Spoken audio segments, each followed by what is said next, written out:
Hello, comrades. Welcome to the second session of the Communist Universe for today. We have Ian Wright speaking on the macrodynamics of the law of value.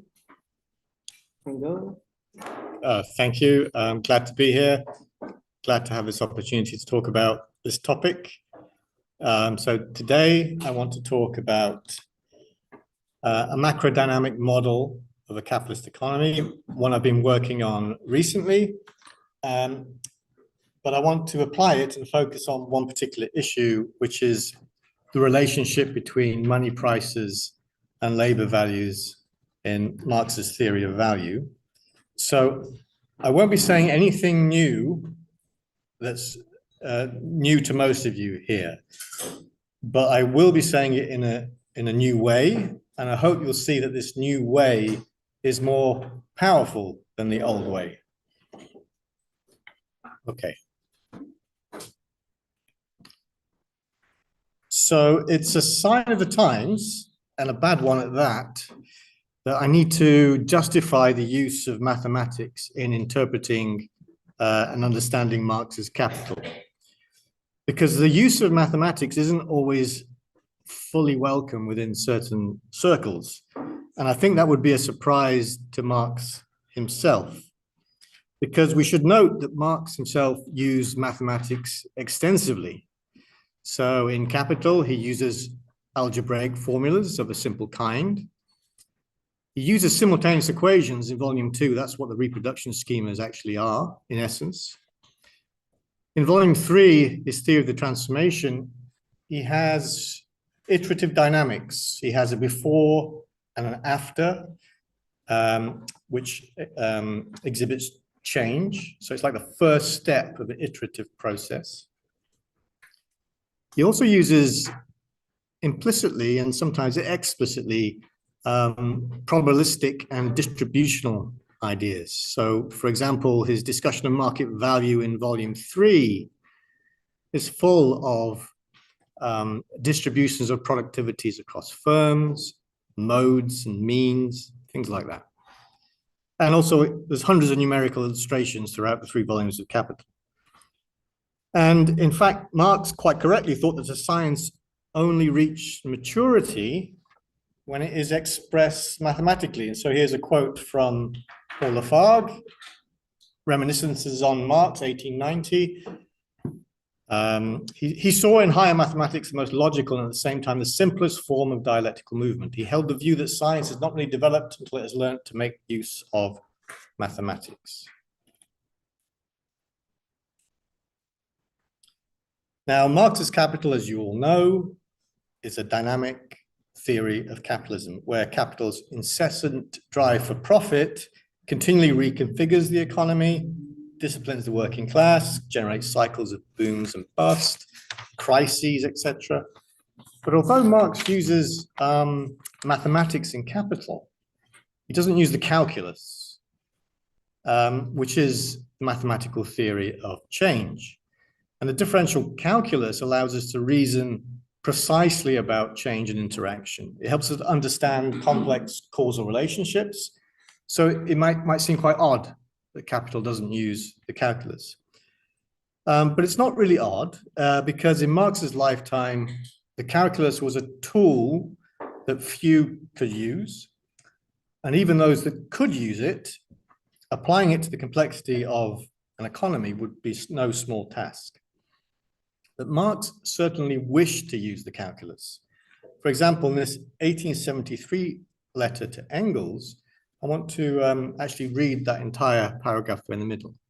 This is Marx saying, "I've been telling more about a problem with which I have been racking my brains for some time now. However, he thinks it's insoluble, at least for the moment, because of the many factors involved, factors which for the most part have yet to be discovered. The problem is this. You know about those graphs in which the movements of prices, discount rates, etc., over the year are shown in rising and falling zigzags. I have variously attempted to analyze crises by calculating these ups and downs as irregular curves.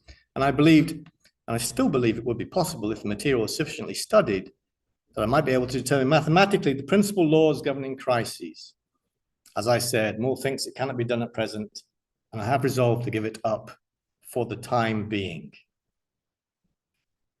So those ups and downs, those irregular curves, are precisely the kind of nonlinear dynamics that the calculus can handle.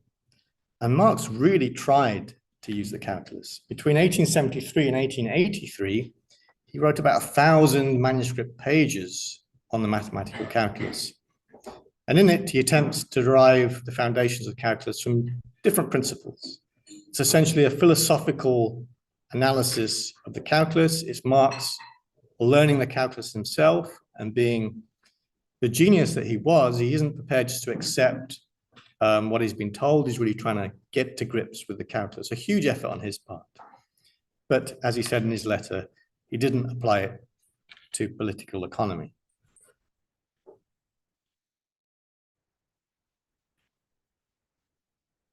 So Marx wanted to use the calculus, but didn't quite manage it. And that was over 150 years ago. So surely by now we would have realized Marx's ambition.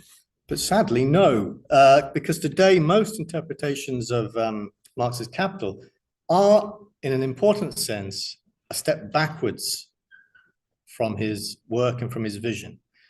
For instance, there's a large body of work that is mainly qualitative, lacking any mathematical analysis whatsoever. That's fine for introductory texts, but not for more advanced analysis, which is the kind of work I'm talking about. In fact, if you picked up a secondary work on Marx's Capital at random, chances are you'd find no mathematics in it whatsoever, not even simple algebra. In fact, no numbers at all. It's a disastrous failure to quantify, unlike Marx.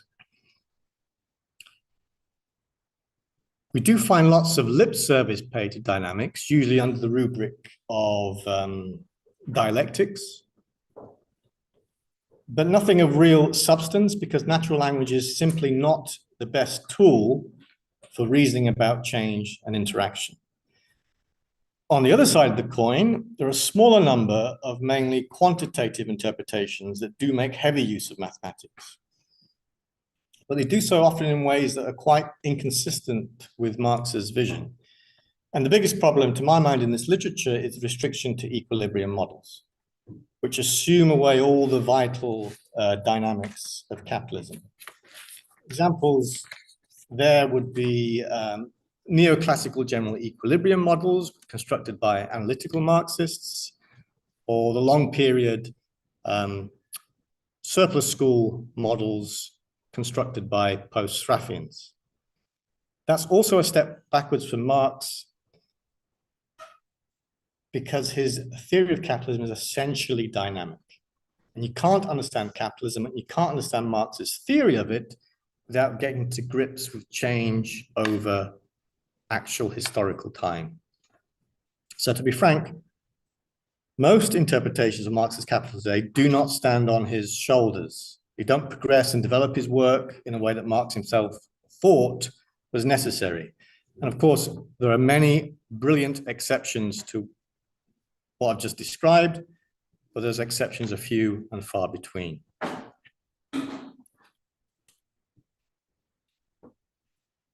Right, so to contribute to fixing this pretty bad situation, I'm developing a general economic dynamics of capitalism that I want to be sufficiently expressive to allow us to explore many features of capitalism, yet always reduces to a system of interacting differential equations, which means we can simulate them efficiently on a computer. I'll be simulating models on this very underpowered tablet today, which we can play with and explore, and then we can also analyze them mathematically. We can really understand the causality and prove theorems about the dynamics.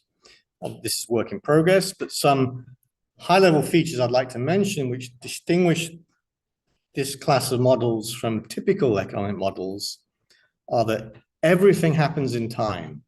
So production and consumption take time, price adjustment takes time. Unlike in neoclassical models, there's no instantaneous market clearing prices where they assume away the dynamics of mismatches between supply and demand. Quantity adjustment takes time, so firms don't just instantaneously change their level of production. It takes time to ramp up and slow down. Out of equilibrium is the norm, of course. Equilibrium is only a special case. Money has a causal role.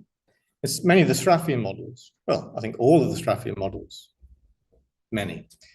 Because they're static equilibrium models, there's no real role, causal role for money. So then they just impose an arbitrary, what's called a numerary, a theorist imposed idea of money onto the model. And I want lots of heterogeneity. So lots of different kinds of commodities, lots of different households with different attitudes and preferences, many different kinds of firms, different productivity, so on, so forth. Right.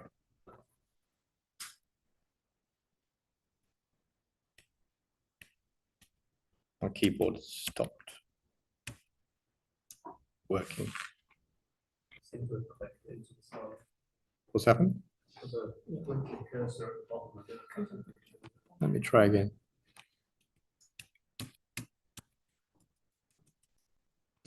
Just with your mouse. You should click outside the text box. Click somewhere up there, and No, it's not. Let me try this.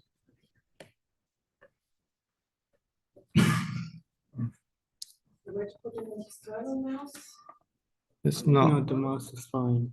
It's unfortunately my keyboard has stopped from working. Go to next slide. Yeah. We're in business. Phew.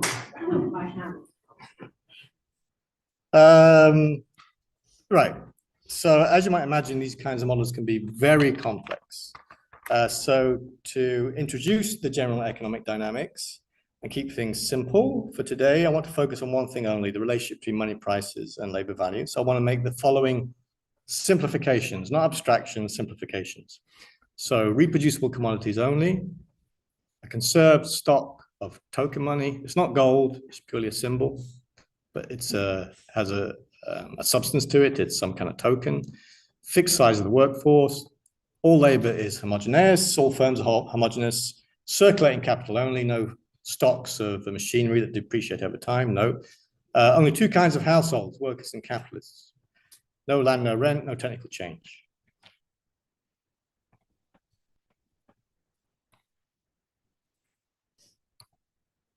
Right. So I want to now start building up the model step by step. And I want to begin with what Marx calls the conditions of production. So let's begin with what's kind of standard in the literature. That is an input-output matrix. So each row in that table represents a sector of production that produces a single commodity type as output. Each entry in the row, so the columns, represent inputs used up to produce one unit of output. And in this simple example for today, we have three sectors of production. That's why it's a 3x3 matrix, producing three types of commodities. But of course, the model allows for any number of commodities. We're just sticking to three here, so our tiny brains can handle it. And I can also run the simulation on this tablet. We also define a vector of direct labor coefficients. That specifies how much labor directly supplied to produce one unit of output of those different commodity types. And you'll see that the first commodity there, arbitrary numbers, 0.7 units of labor time is the most directly labor intensive commodity there. So we specified conditions of production, but obviously matrices and vectors are boring and horrible. It's just big tables of numbers. But they do represent direct material cost of production, how many resources of different kinds get used up when producing commodities. But we can visualize these vectors and matrices as a network, and it makes it a lot more concrete. Exactly the same information, just displayed visually. The three colored circles there are the three sectors, which, to make things a bit more concrete, we're going to consider to be the farming sector, agriculture sector, manufacturing and luxury sectors, producing food, machines, and luxuries, their output accumulate as market stocks on the, ready for sale in the market. The arrows that connect these boxes represent those input-output coefficients. And you can see that some industries use their own output as input. So this is a loopy network. So that is a picture of what Marx would call the conditions of production. Incredibly simplified and also abstract. Now, I want to define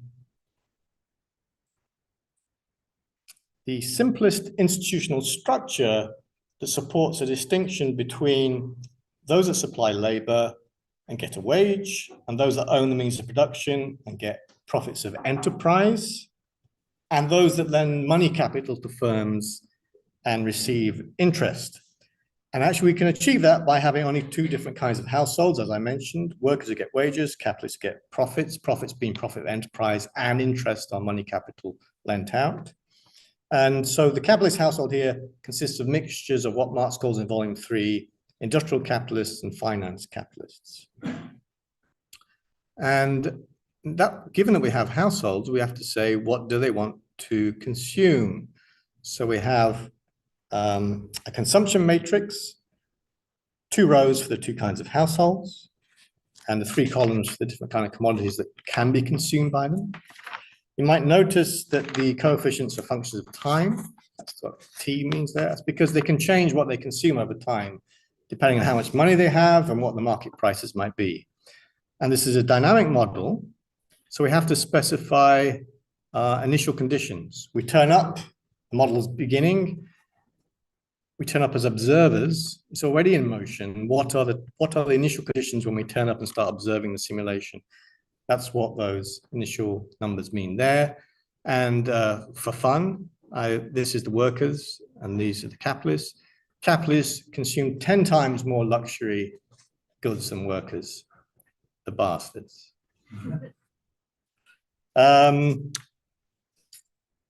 Right. And we can again visualize, it's a bit smaller.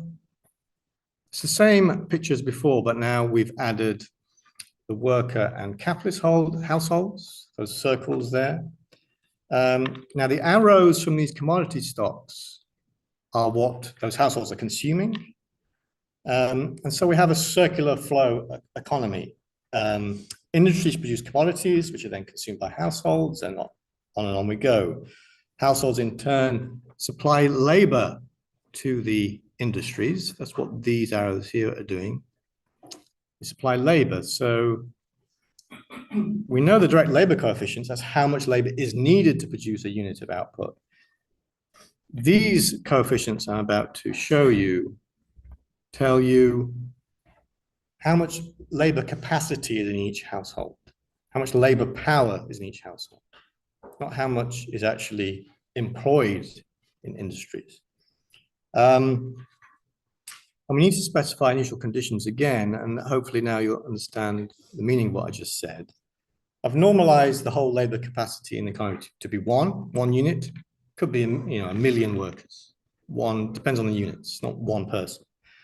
And I've specified here that the worker households supply all the labor and capitalist households supply none. That's what that 0 means there.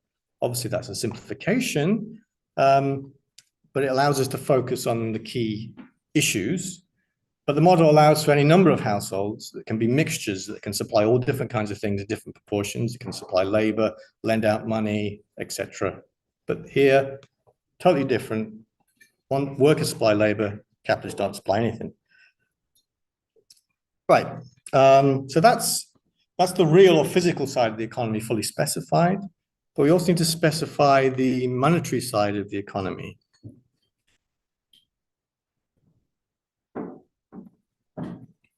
Need to introduce money. So stocks of money held by each household, just 2 numbers, changes with time. And we need to specify initial conditions again. This is a dynamic model. And I've normalized the total stock of money in the economy to equal 1. It could be millions or billions or trillions of tokens. But initially, the total stock of money is split half between both kinds of households.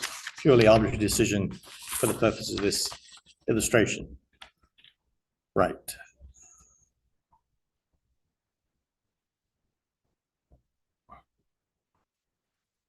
Now we start to put things together. Think about workers and their income and their expenditure. Worker households receive wages, which adds to their stock of money, which we just defined. Now, wages out of equilibrium fluctuate with supply and demand in the labor market. Tighter labor market with more employment leads to higher wages and vice versa. Now, workers will spend some fraction of their stock of money, not their income, their stock of money, what's in their bank account, on consumption goods. And the difference between what workers earn as wages and what they spend is that change in their money stock over time. So remember, this is a dynamic model. So differences in flow rates cause differences in stock levels. And in fact, changes in stock levels can affect flow rates. And we'll get to that kind of complexity in a moment.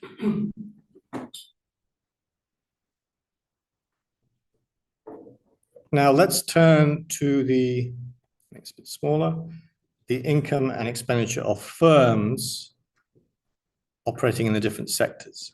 Think of a sector in this model as composed of lots of firms that are identical in terms of their technology. So we can aggregate it into an entire sector. Firms purchase their, if you follow the diagram, firms purchase their inputs in the market and pay wages to the workers they employ. No surprise there.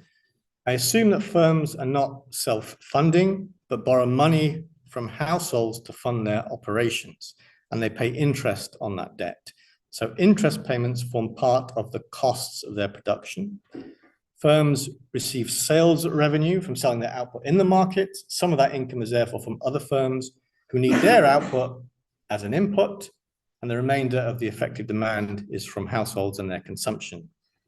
And importantly, the difference between the firm's sales revenue and its cost of production is the profit of enterprise. And that, of course, might be negative, indicating that the firms are making losses.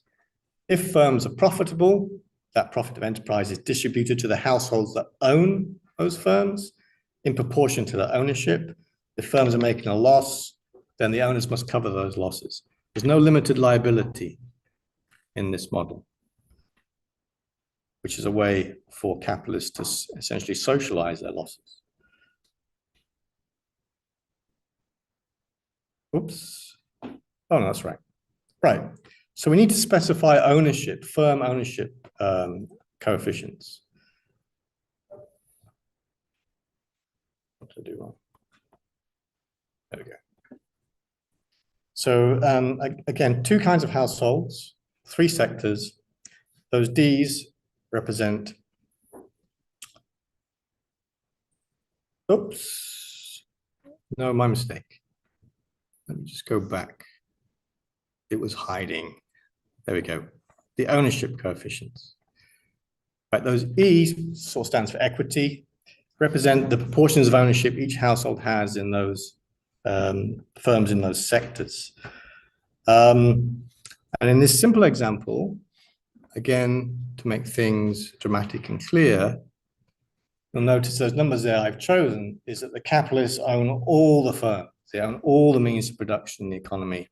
Workers own nothing at all other than their labor. So all the profits and losses are liabilities of capitalist households alone. There's no stock market here, so those ownership coefficients are constant. Right. I said that firms aren't self-funding, so owners of firms, they both invest and divest from them, either expanding or contracting their scale of production. These household loan coefficients, they specify the debt owed by firms to households. Equivalently, you can think of that as the amount of money capital that households have invested in firms. But note that these coefficients don't specify flows of money, but instead levels of outstanding debt. essentially they represent money debts written in loan contracts.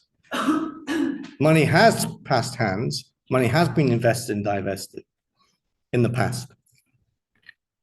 So we need to specify initial conditions for those two. And here I've made a simplification to align with Marx's Volume 3 theory of the transformation of values into prices production.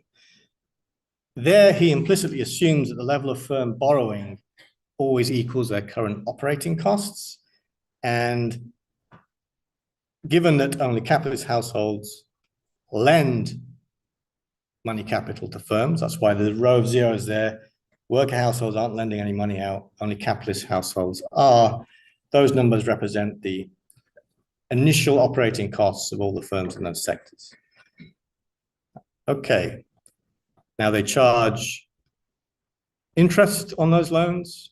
There's a single interest rate parameter, which I've set to be 10%, fixed exogenous parameter, interest rate is 10%, no banks, no central bank, no market for debt, just fixed. So it's simple. Right.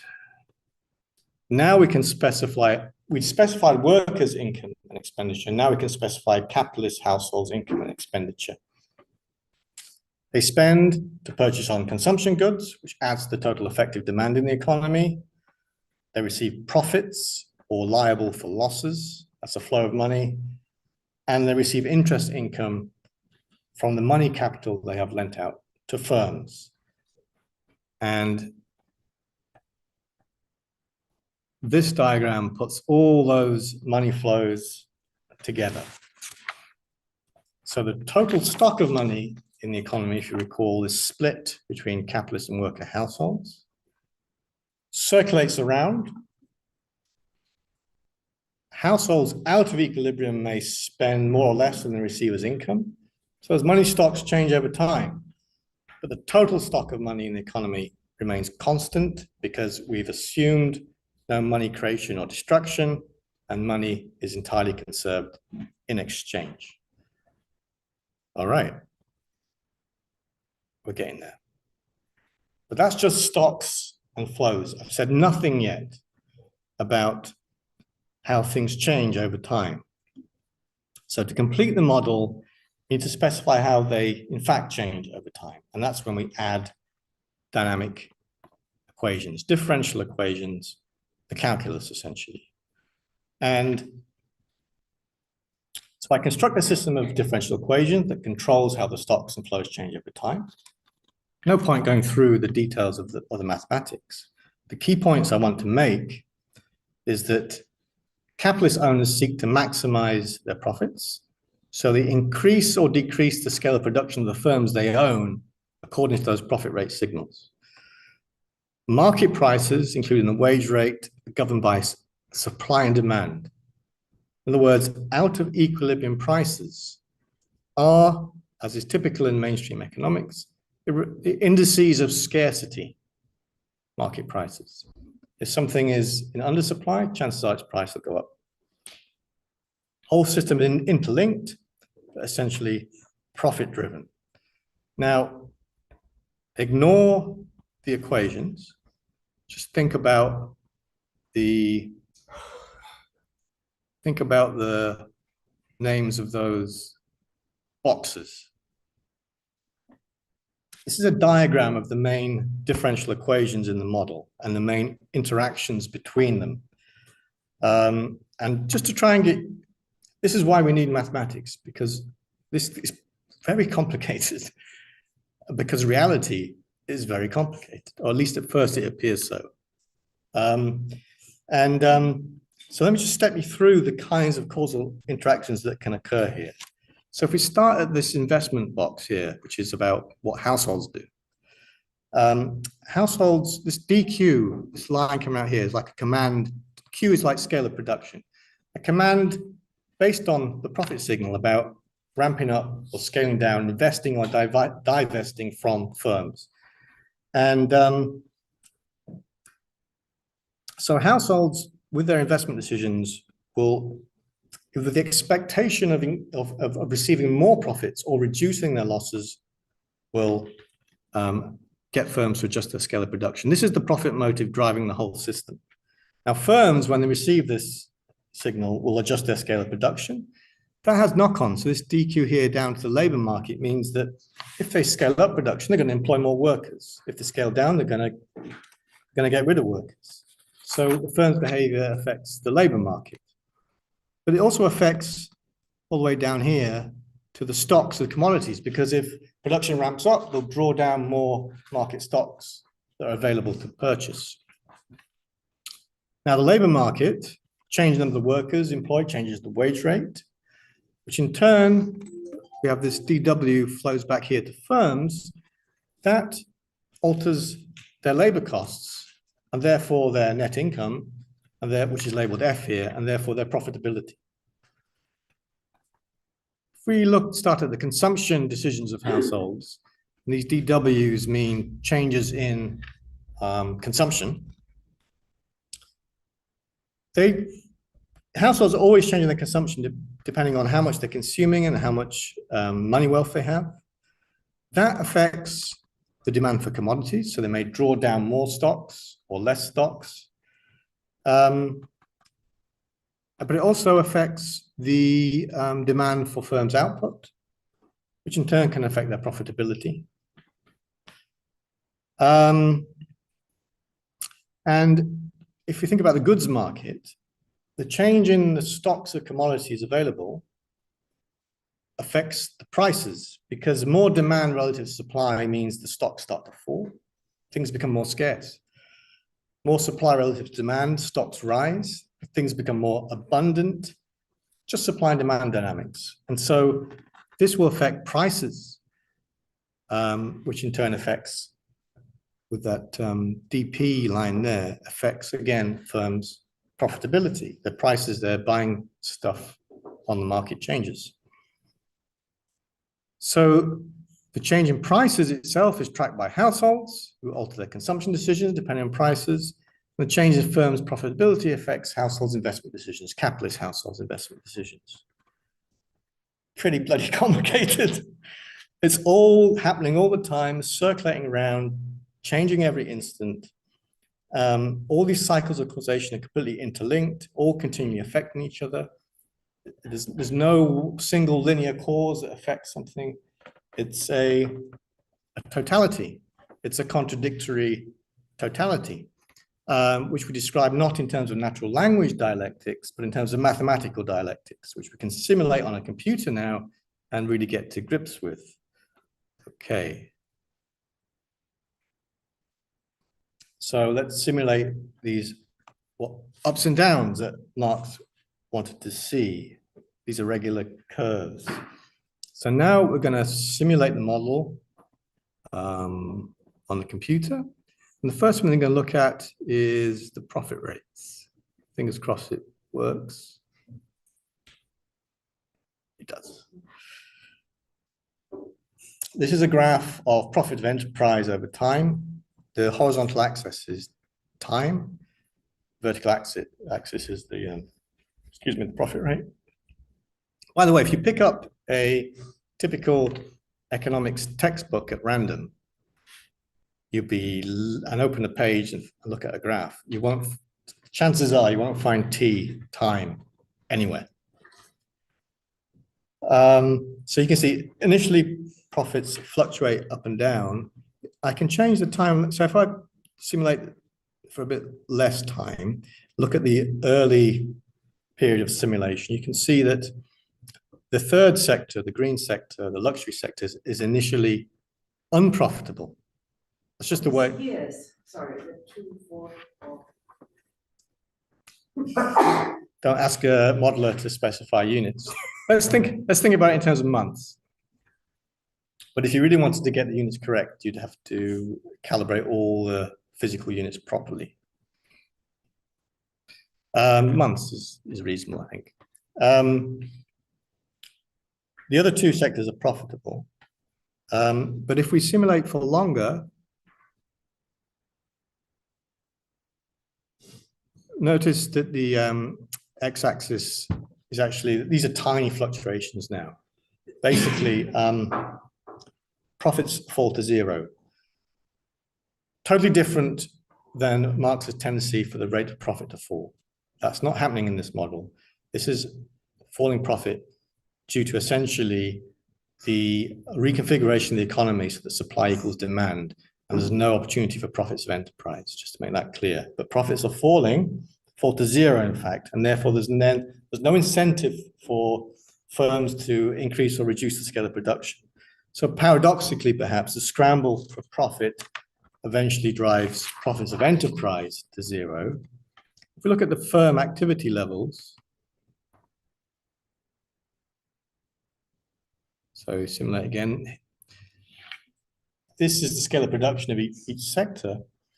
And you can see that the two profitable sectors initially expand in production, they go up.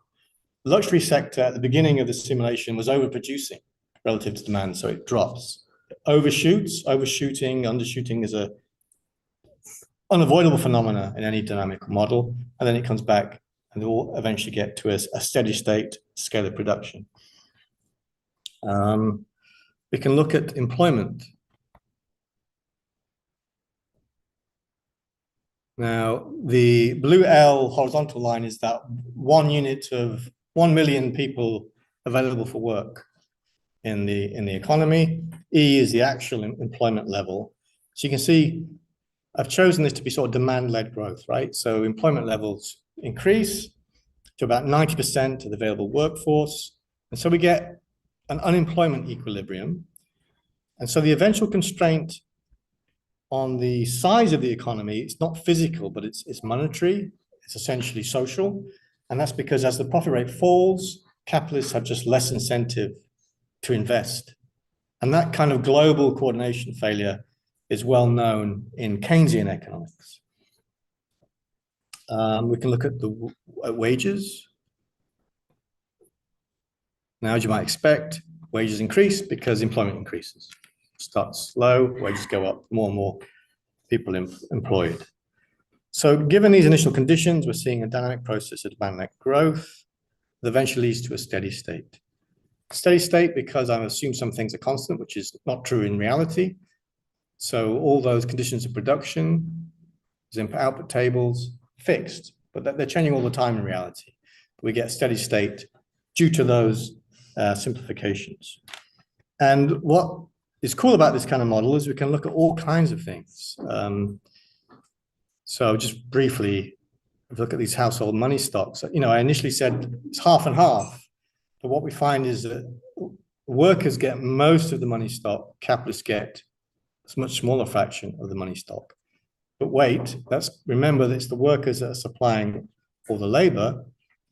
Capitalists simply got paper claims on firm ownership and a monopoly on money capital. So per capita, really what you're seeing here is a tiny number of extremely wealthy individual households.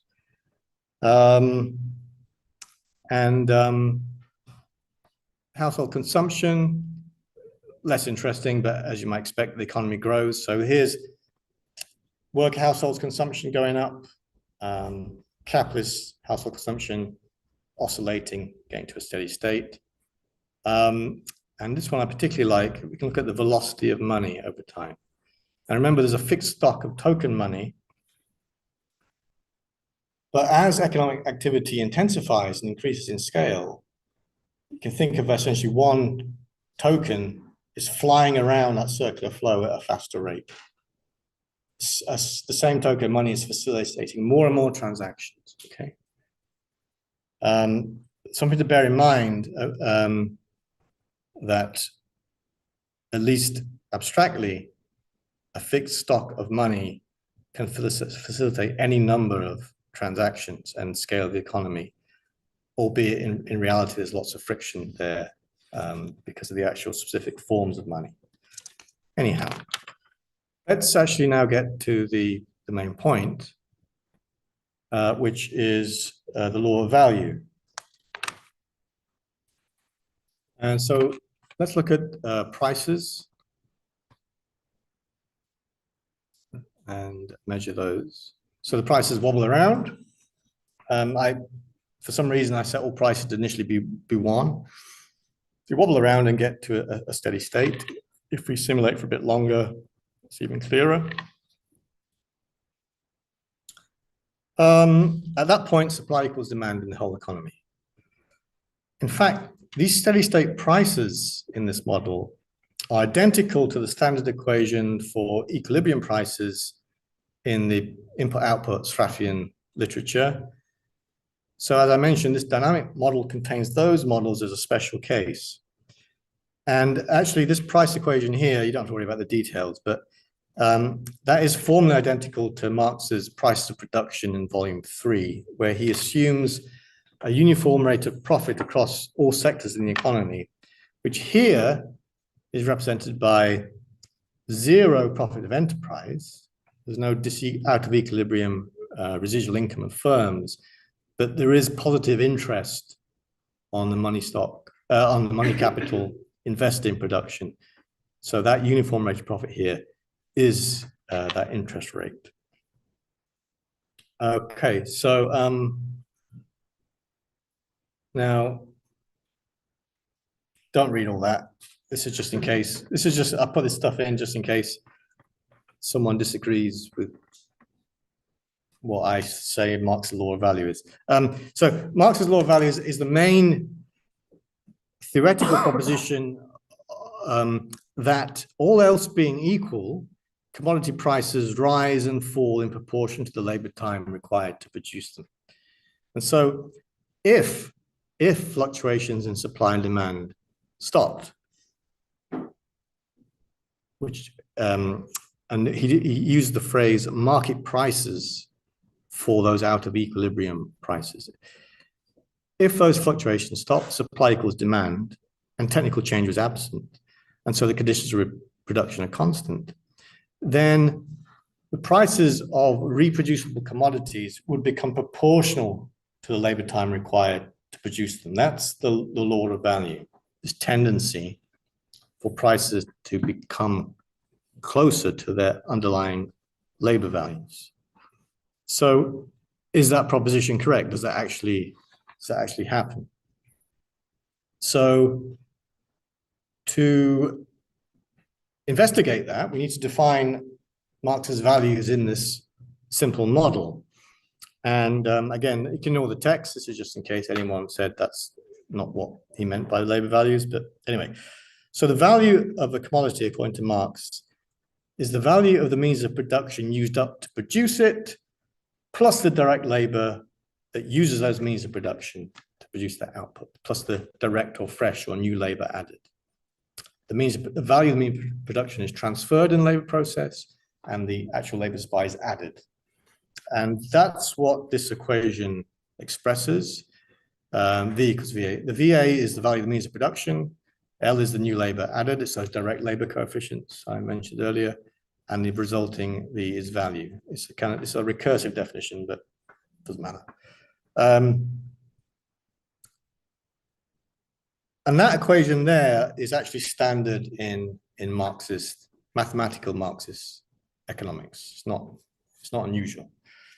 And what this equation measures, you can think of it this way, is the total labor that would have to be supplied in all parts of the economy to produce a particular commodity from scratch. And now we define them, we can actually look at them in this simulation over time. And there you have the labor values of the 3 commodity types. It just so happens that the agricultural output, V1, is the highest value, followed by manufacturing, followed by luxuries.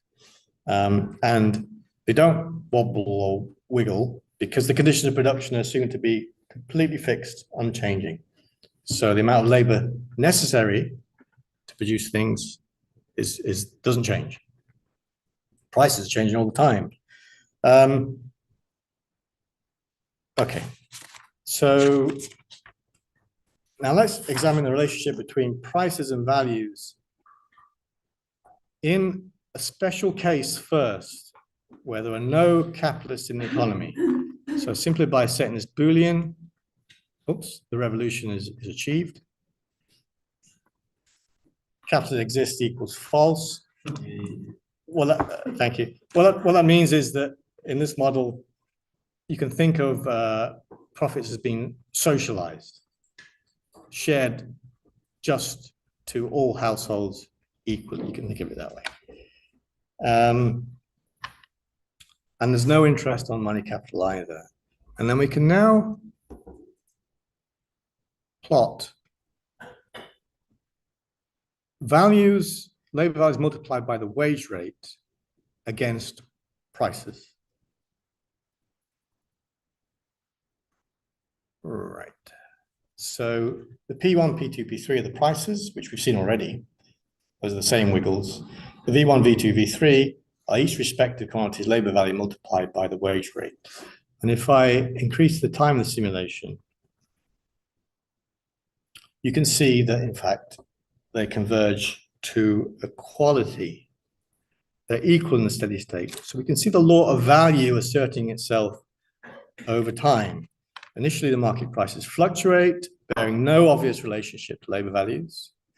But eventually, as the economy settles down, prices converge to them. So why does that happen? Well, formally, which perhaps is not too useful, formally, if you think of this price equation, but that there's no, in equilibrium, there's no profits, that will become this equation here. And you can see P equals PA plus LW is structurally identical to V equals VA plus L.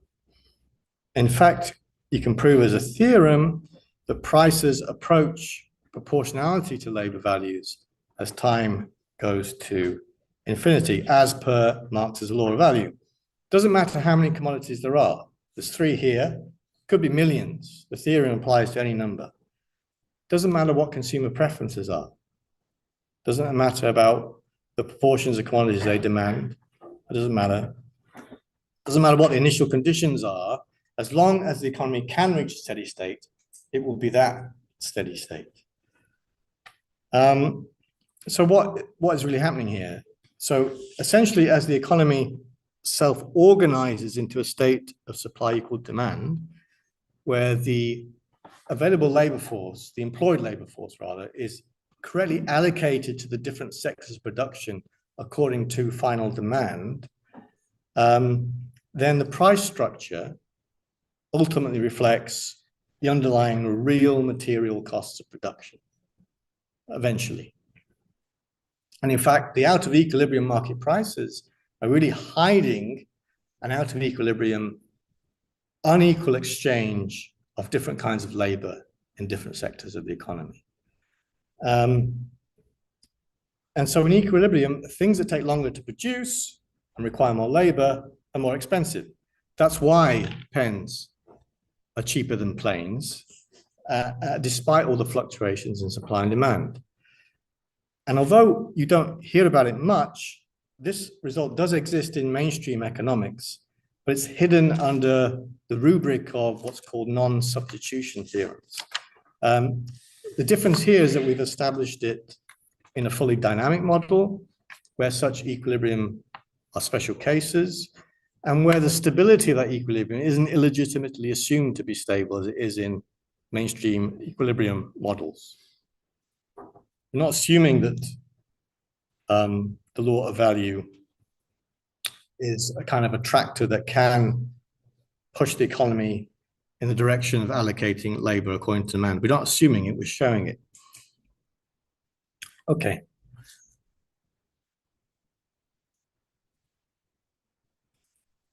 Now, this situation without capitalists, it also corresponds to Adam Smith's just so story of an early and rude state of society where there's no interest on capital, or as he says, no profits on stock. Now, all the classical authors, all of them, understood that in a capitalist economy, labor values can't directly explain the structure of steady state natural prices. The classical economists called these steady state prices natural prices. And that's because in a capitalist economy, prices are marked up by this interest rate on money capital invested. And in this steady state, all money capital must earn an equal return. Otherwise, there'd be incentive to reallocate it around, searching for fewer losses, greater profits. So it's all in equilibrium. And the money capital earns a return on every firm equally in equilibrium, regardless of the direct labor time supplied in each of those firms. And this, as Engels pointed out in his preface to Volume 3 of Capital, creates a seeming contradiction to the law of value that we just looked at. And Marx's theory of his transformation was precisely intended to resolve this contradiction. And we can make this contradiction especially clear in the model by bringing back capitalist household, counter-revolution, I suppose. And then look at,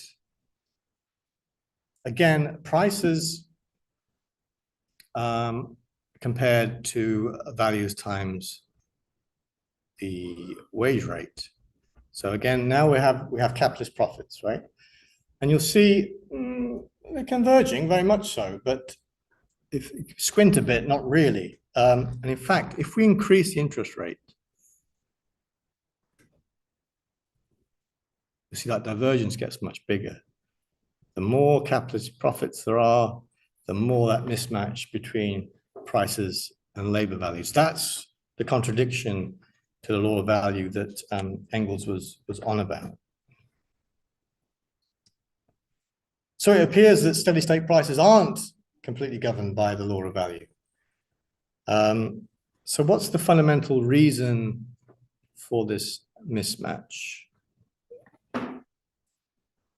Prices are induced by the institutional conditions of production, by the social relations of production.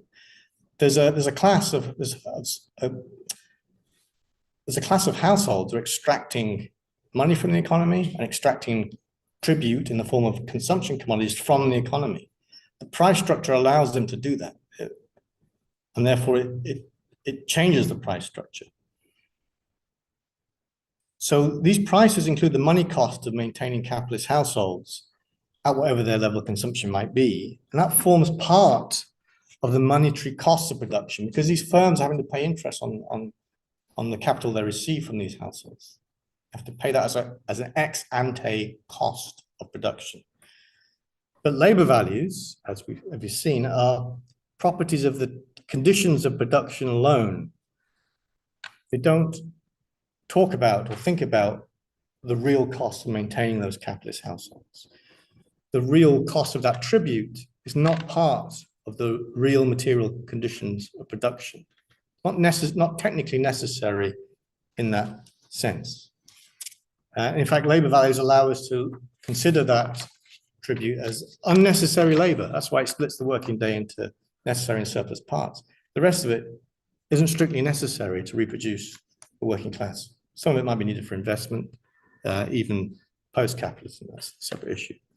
So if the interest rate increases, the prices of the commodities diverge even more from the underlying values, which remain unchanged. So prices vary with the distribution of income between workers and capitalists. Higher interest rates in this model, capitalists are getting more, prices are changing, labor values aren't. So these are fundamentally different accounting conventions, different ways of analyzing the very same economy. It's an apples to oranges comparison. We're comparing total money costs to these technical or partial labor costs. Mismatch is absolutely inevitable. And that's why we get the Ricardian idea summarized in the 20th century as a 93% labor theory of value, 93%. Prices and values almost converge, but not quite. And that 93% is an artifact of the effect size of the typical interest rate. So Marx proposed that capitalist competition in the formation of price of production redistributes the underlying labor supply in different sectors of production in the form of profit, so that individual prices and values don't match. But if we aggregate everything up, it can be made to match. And we can see that profit is in fact surplus labor supplied by worker households to capitalists. And whether or not Marx's proposal there works has become known as the transformation problem. But I want to stop there because I don't want to talk about the transformation problem today. I added this slide last night because I realized that I'd been remiss, which is that was all very theoretical. But there's a huge amount, decades-long research, empirical research, looking at input-output tables and statistics collected over different countries. You can aggregate into sectors. This is highly aggregate. This is not market prices that you see in the shops. This is 20, 30, 40 sectors of the economy aggregated up. You can make statistical estimates of labor values from this data and look at sectoral prices and compare them in the way I did in this model. And what you find, as expected, actually, as expected, a very, very high correlation between values and empirical prices, because the law of value is real and it's operating all the time. Even with capitalist profit, the effect size is reasonably small.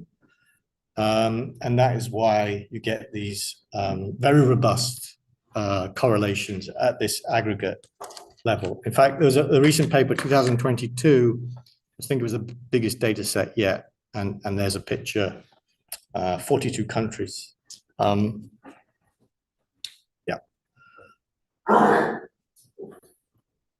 Right, so, but as I said, my intent here wasn't to say anything new, but to say something old in a new way, which I hope is a more powerful way. Law of value is a dynamic law, it's not a static one. And Marx's proposition that prices tend to gravitate towards values is entirely correct. And we need to realize that Marx's ambition by using the most up-to-date mathematical theories of change and interaction. The way forward is economic dynamics, of which this is an example. And I think by taking this path, our political arguments will have stronger foundations. They'll be more correct, more precise, and therefore more powerful, both in terms of persuading people, but also in terms of correctly understanding, critiquing, and replacing capitalism. We need to make the science of political economy, the critique of political economy more mature. And we have the tools available now to do better than people did in the past. We're lucky because we have all these great computational tools. For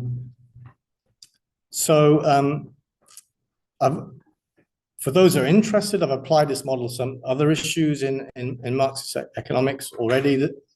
On YouTube, there's a talk on the contentious issue of heterogeneous labor in Marxist theory, whether we need reduction coefficients of complex or simple labor. We can simulate and take a look. I have different households with different types of concrete labor, people changing their roles, and also transformation problem stuff. So anyway, I'll stop there. Thank you.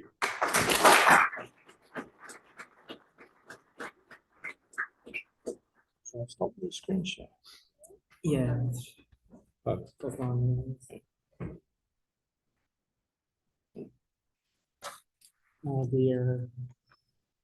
We can go to questions. Yep, it's me now.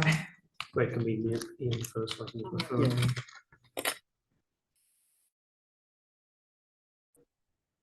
Yeah. You need to unmute that one. No. Oh, no, Jake, sorry. Oh, that's sorry. Yep. Sorry, something is funny. Was it? Might you have your... Oh. Okay. Really interesting presentation. I think we've done you. Sorted, yeah? All right, cool.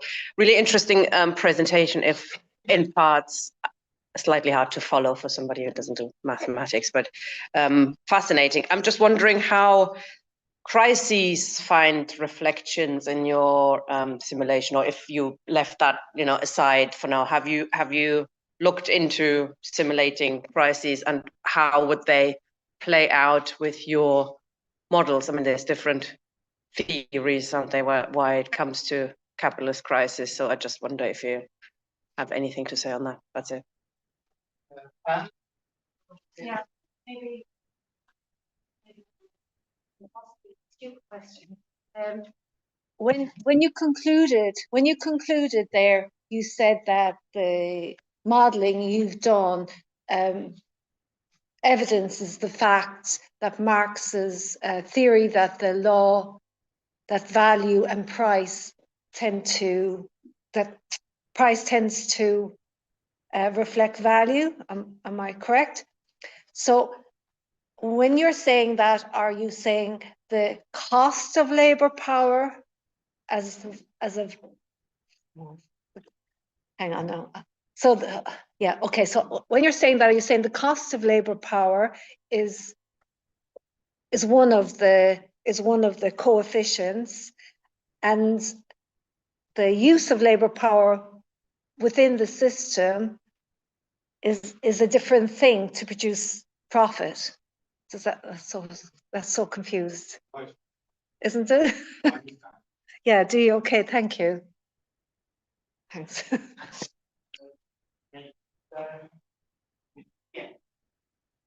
Thank you for the talk. It lines up with my own mental model as well, so I'm very happy to have that confirmed. So I have two questions. One, you said there was a 90% employment rate in your simulation. It seems very proportional to the 10% profit rate you put in. Is that just a coincidence, or is there a causality there? That's my first question.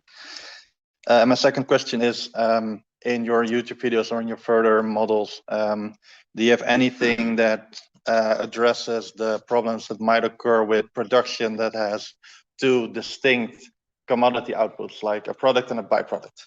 Thank you.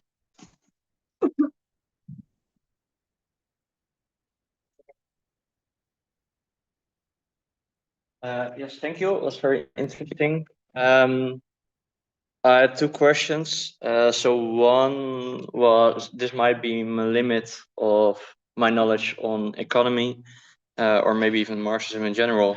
But in your model, you had the capitalists outputting labor as well, as I understood it. No, that was a wrong assumption. Okay. Then I was wondering, what is the output from the capitalists that I saw in the graph? If you could reiterate for me, apologies. Yeah, and then the second question was, there are, of course, existing institutions around the world, central banks, government agencies, all this kind of stuff, that are trying to model the economy for themselves. And I was just wondering, like, what is the main differences with their models? Because it's easy to assume that there are no Marxists in the central banks, but I think there must be some people that might not agree with Marxism, but at least they utilize Marxism within their models as well. So yeah, like, maybe you could reflect on existing models that are maybe already out there in governments and other central bank systems. Thank you. Yeah, that's an interesting thought, isn't it? I mean, I know you would disagree with him, Ian, but wasn't Michael Roberts a city trader, for example? Well, he was anyway, so not giving away any secrets there. But anyway, yeah, I thought it was very interesting. I mean, clearly this is the most simplified that you can get things, and therefore I'm taking it as a first step. In other words, what you do is precisely you add this factor in, that factor in, and eventually you'll get to Christ, whatever. So this is the most simple that you can construct in that sense. So I take it as I said before, just as a first step. The question I've got really for you is that this is great stuff, but I was going to make the point. I think in Marx's preface to the English edition, doesn't he say somewhere along the lines of, this version is for the thick English, right? I mean, I'm putting it crudely, but the Germans are much more sophisticated. So I'm going to take out the dialectics, I'm going to make it much more for the empirical English readership. He certainly says that this is a simplified version. I think something along those lines anyway. And the question I've got really in that respect, therefore, is I consider I'm rubbish at spelling. I'm pretty rubbish at mathematics, right? Okay, if I was approaching your work, I mean, you did say, these are these formulas, this is very simple. I could follow it. I had no problem in following it. But once you start putting in, the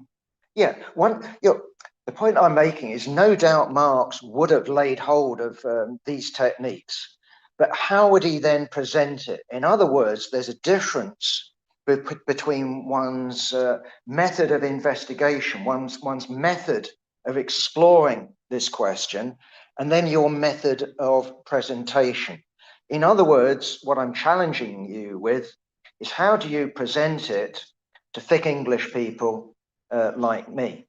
Because the whole point of Marxism is both to understand the world, but it's also to change the world. And therefore, there has to be a relationship between how you understand it, which can use the most advanced, most sophisticated mathematical methods, and that's absolutely right, and then the manner of presentation. In other words, do you have to sit down with me, or does someone have to sit down with me and go through not only the basics of mathematics, but higher mathematics, so that I understand capitalist exploitation? That's my question. Yeah. Is that all? Another question?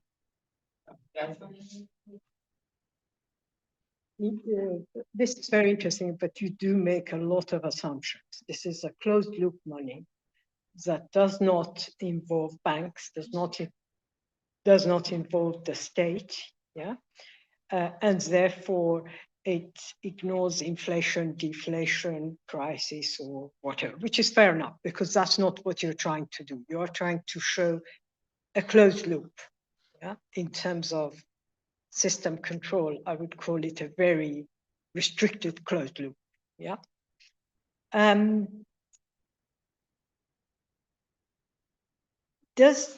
How will it then deal with some things like liquidity? But also, how would it, even in this closed loop, wouldn't we have different levels of labor input in terms of skilled and unskilled, and differences between those, which would change, I would imagine, would change some of your simulation? Are you assuming that this is a single type of work, labor is there? I also wanted to know, just out of interest, what you use for the simulations, what program you use for the simulations. Okay. Could you tell us again? Mathematica. Mathematics, yeah. Okay. It's a package, it's a software. Yeah, just another question really is how do you test it? How do you test your results? I mean, any theses or whatever has to be tested, because it is such a closed room. I presume you cannot test it with empirical data. I mean, real data, because that has all sorts of other inputs, as mentioned by Yasmin. Can you test this way of working, and if so, how? Doesn't need testing. Okay, got it.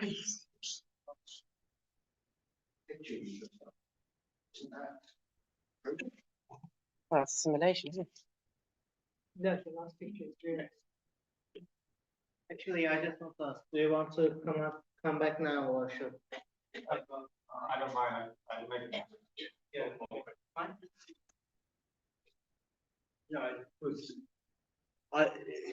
It's okay. You say you don't want to talk about transformation problem, yeah. But actually, your last slide of empirical data, in a sense, what you're doing is displaying a mathematical model which can allow you to achieve the result which is there in the empirical data, which is that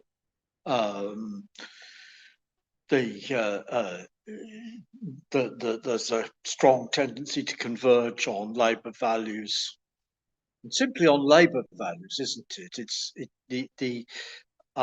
This does not involve the assumption. Your model involves some assumed uniform rate of interest, but it doesn't involve an assumed equalization of the rate of profit on capital. Yeah, am I right? Or am I wrong?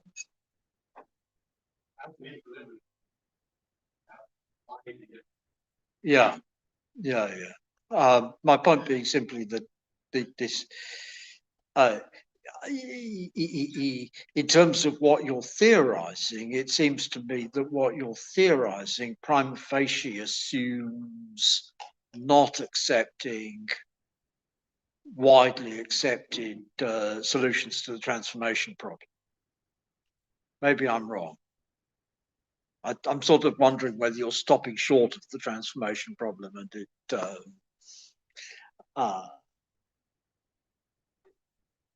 certainly the guys who accept the widely accepted solutions to the transformation problem don't like these empirical data and say in response not to this latest one of 2022, but prior publications of empirical data of this sort. This must be an accident because the output, the empirical analysis comes up with something which is inconsistent with the normally accepted versions of the transformation. So that was my sort of query, man. Yes. Yeah, it's a similar question going to Mike's, and I'll come back to the transformation problem, but I suppose you said you didn't want to touch upon it that much, but I suppose I should ask, how would you respond to other solutions to the transformation problem, as well as the critiques of the transformation problem itself, that empirically profit rates, since profit rates do not equalize across industries, sectors, etc., that it should be disregarded, or that, I suppose, with Kleeman and TSSI, that since that takes Marx's system in different vein, that there's a different solution to transformation problem in that. That's it. Yeah. So is the audio fine? It's fine. Okay. Okay. Let me try and go through those questions step by step. If I forget anything, feel free to remind me. Question about crises in this model. Right. So there are many aspects of capitalism and many aspects of Marx's work that certainly the simplified version I've shown here gets nowhere near close to. The more general model, which I have, includes more of reality and more of Marx's capital. But there are even some aspects that I haven't got around to yet and may never do. So for fear of getting things slightly wrong, because I've actually put off looking at in depth at Marx's theory of crises due to the fall in the rate of profit on purpose, because in my instincts tell me that it's something to be worked up to and not simply jumped into without getting certain foundations right first. And this does link to other questions that people have asked, which is,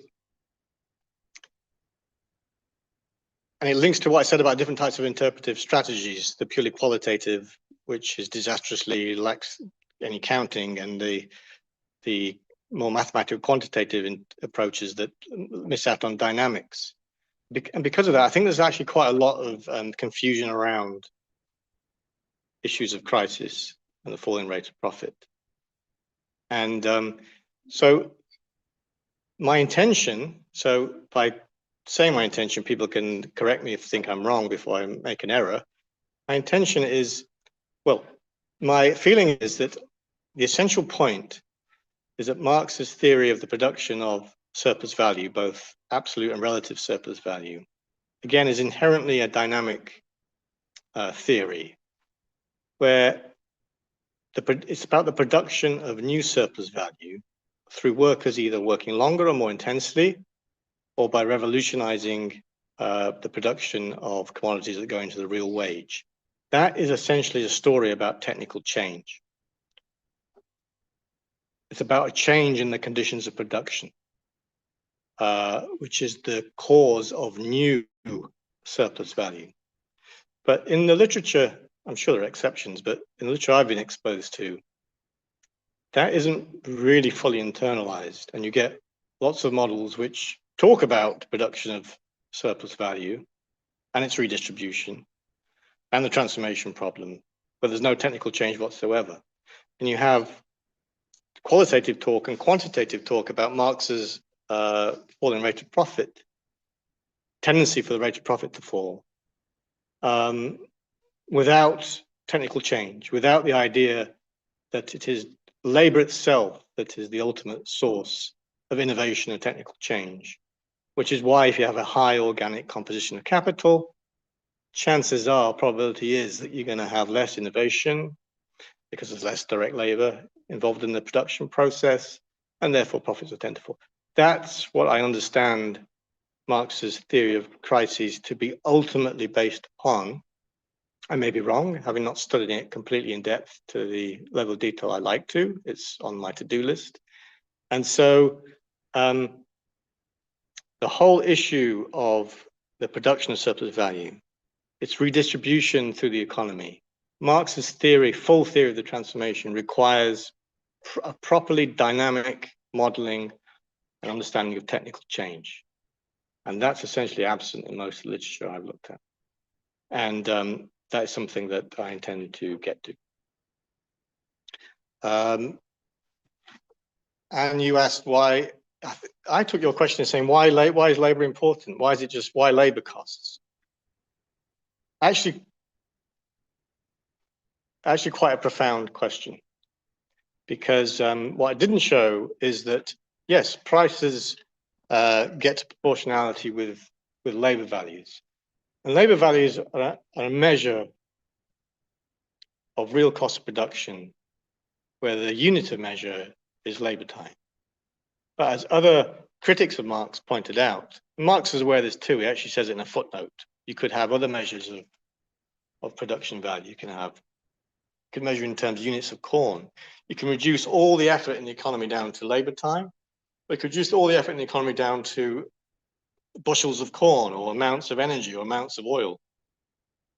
You can do those things. And in fact, I can also show in the simulation that prices become proportional to any commodity value, vertically integrated properly. In other words, there's incredible symmetry in the equilibrium states between prices and all kinds of real costs, no matter how you measure them. And therefore, the thing to take from that is that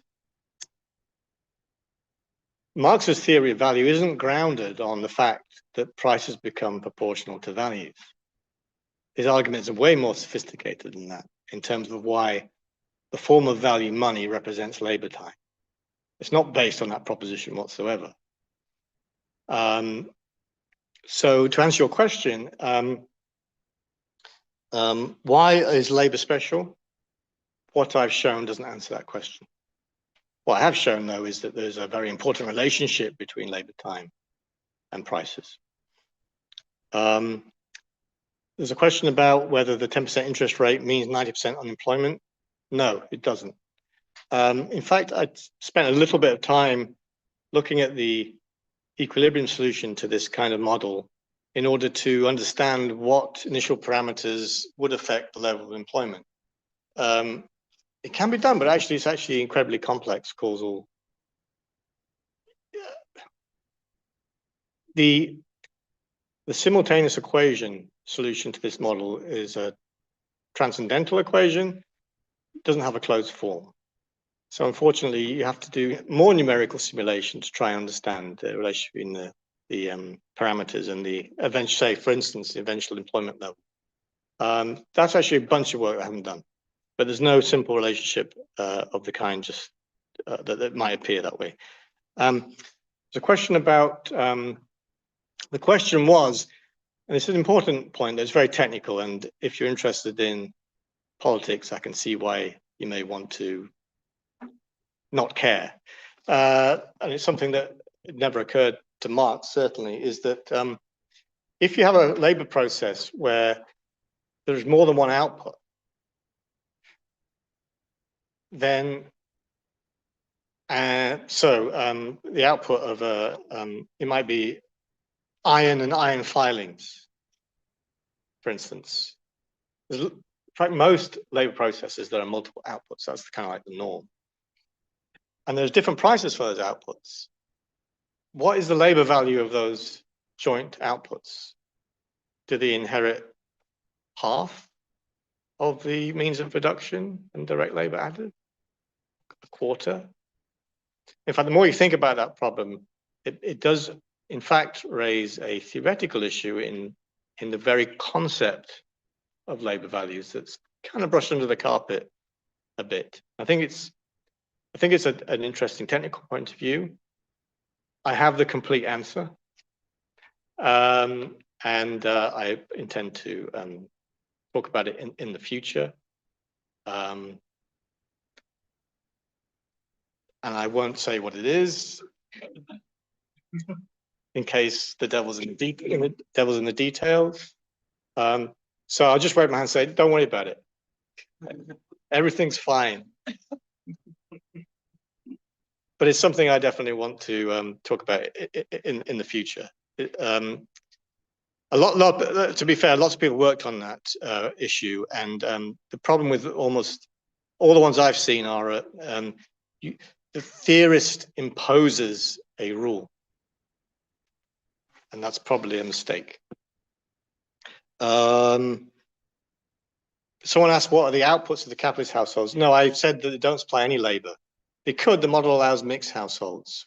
So, capitalists will complain, well, I turn up for work too, and, appear at the board and have a nice lunch and a pine. So I deserve some. We can have mixed households too. But in this simplification, they didn't supply.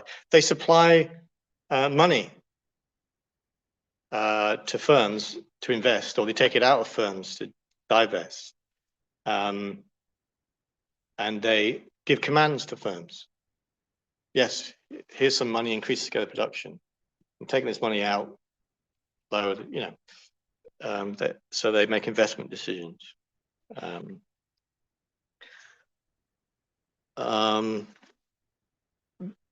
Difficult question for me, central bank modeling. I've never been close to a central bank. As far as I know, I don't even pay attention when I'm walking around London, so maybe I'll walk past it. I'm not a central bank modeler. As far as I know, I'm probably wrong about this, but the impression I get is that they used to be very much dynamic general stochastic equilibrium kind of modeling, trying to fit parameters, and then ad hoc kind of fiddling around with it because it didn't really work. There's a little tiny bit of agent-based modeling now, I think, going on. There's also the more ad hoc, small scale, back of the envelope Keynesian kinds of models. I'm not sure what they do. They probably do data science, machine learning now. I've no idea. I think the advantage that mainstream economics has always had is that they have a single model type to express economic phenomena through, which is their general equilibrium model. It has a huge number of failings, and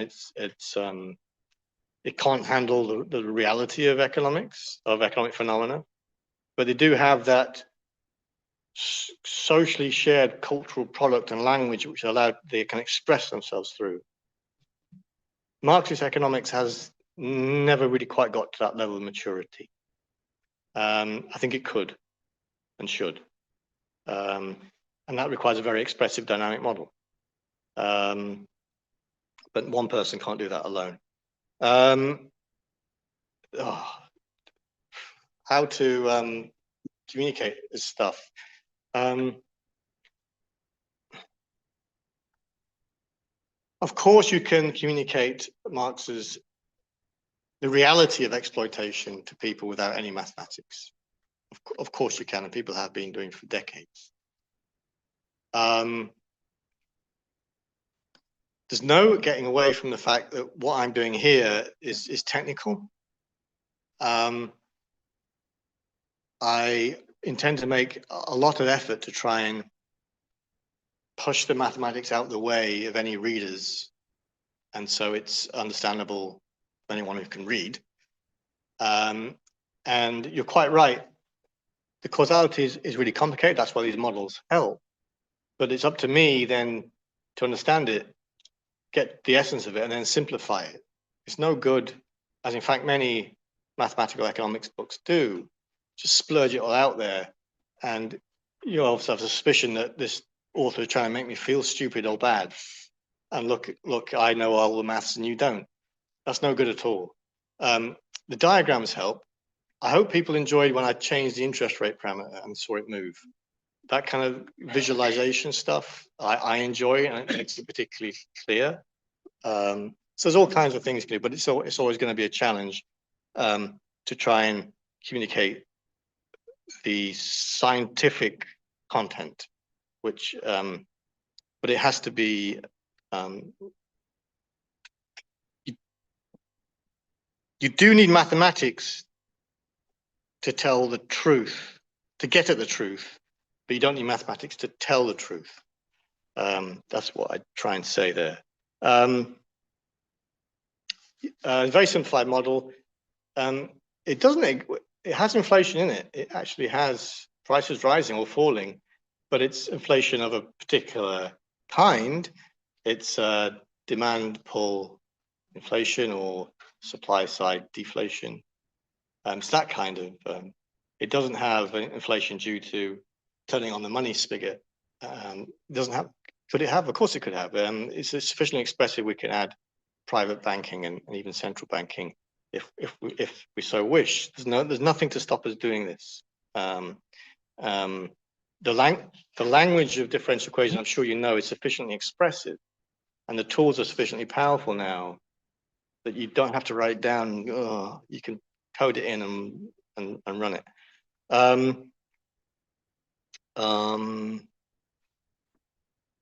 The skilled and unskilled labor issue, someone, I think maybe us do.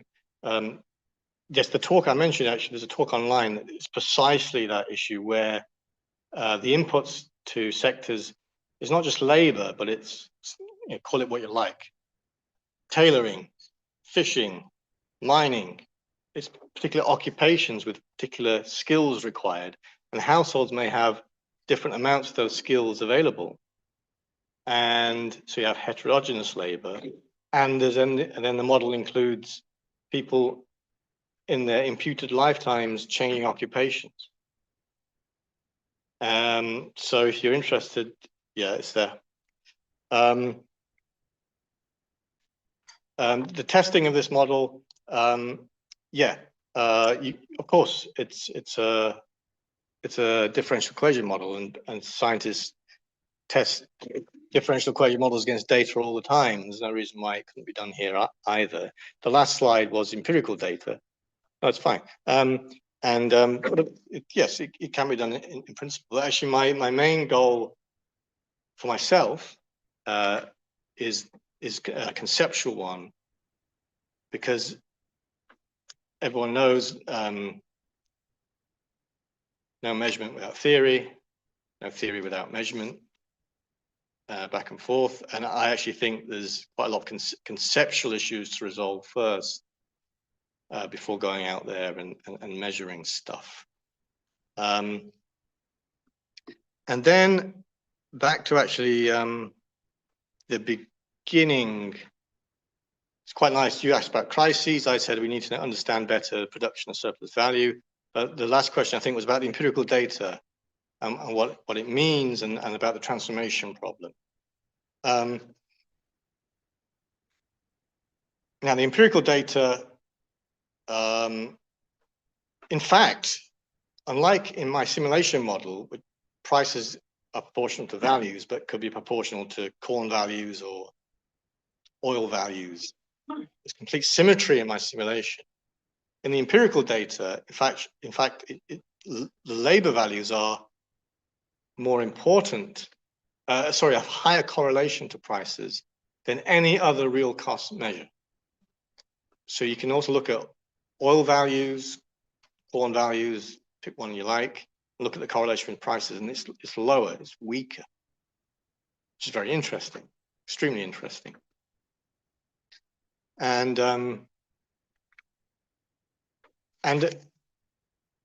why that should be so is, well, it's consistent with Marx's idea that essentially the source of profits, the source of surplus value is labor itself. Labor will be special in that respect. And but as far as I know, no one's really been able to explain that in the data. And I think the answer would eventually come out of an investigation into technical change over time, where there is higher probability of aggressive technical change in firms with high labor intensity, i.e. more living people. If you think of, to make it dramatic, think of a 100-mile long cloud warehouse full of machines whirring away, serving data, and there's one person at a console taking care of it. Versus Nintendo of Japan, full of people creating art, designing games, innovating over the kinds of computer games they make, to make the contrast as stark as that possibly. A very creative kind of industry, right? One person versus 1,000 people, what's the chance you're going to get a labor innovative technical change coming out of each institution?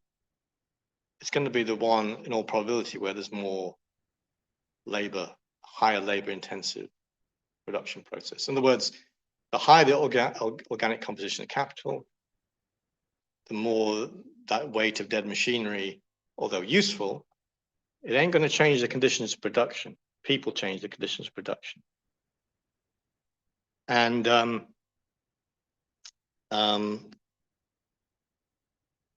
I think that there's something along those lines which would explain the specialness of labor in that data.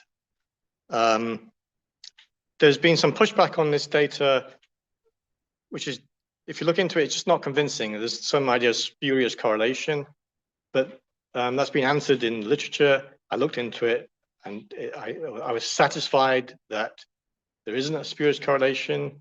The criticisms basically deflate by industry size. They take away all the signal. And no surprise, if you take away the signal, you're left with noise. And so I think it's a mistake. It's a bit of a shame, because it's actually one of the most robust and interesting empirical findings of economics, even though it's largely ignored. And I will stop by saying that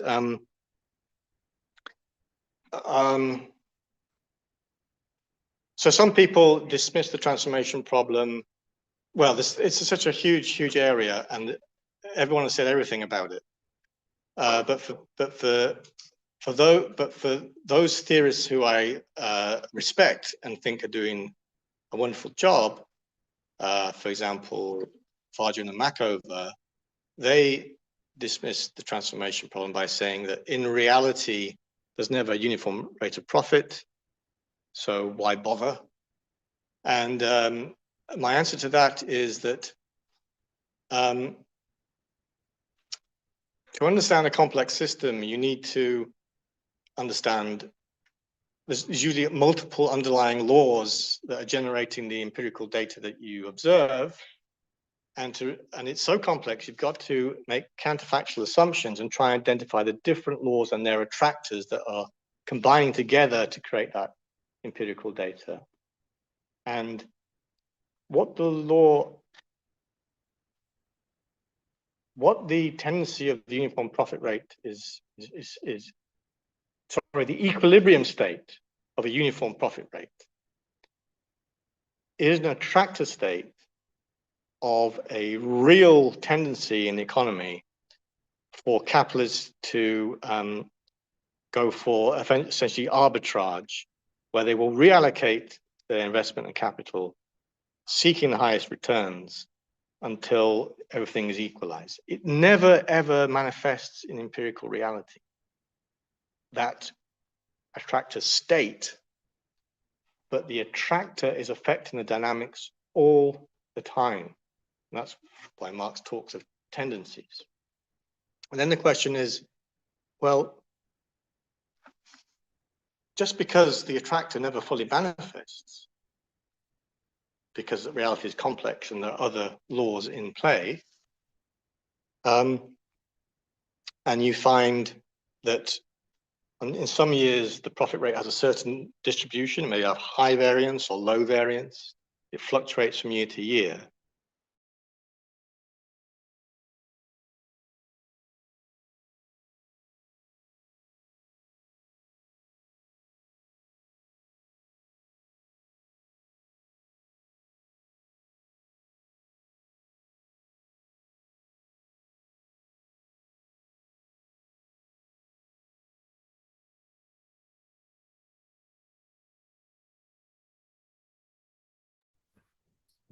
Does this work now? Yeah, okay. So we can't say the law of value is contingent on a fluctuating statistical correlation based on the fluctuating variance of the distribution of the profit rates over time. We have to think about the counterfactual and think about the attractor state, and that's an important task to do. And if, though I disagree with this, if in that attractor state, if it manifests, all Marx's propositions and his theory of the transformation breaks down and makes no sense, that is something that needs to be addressed, and I'll take note. I'll stop there.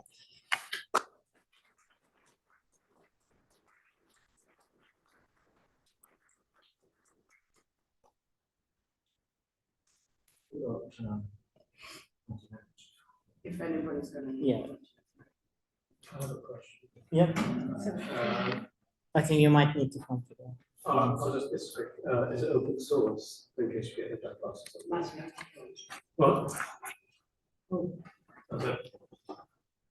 Take a couple of questions. No, go ahead.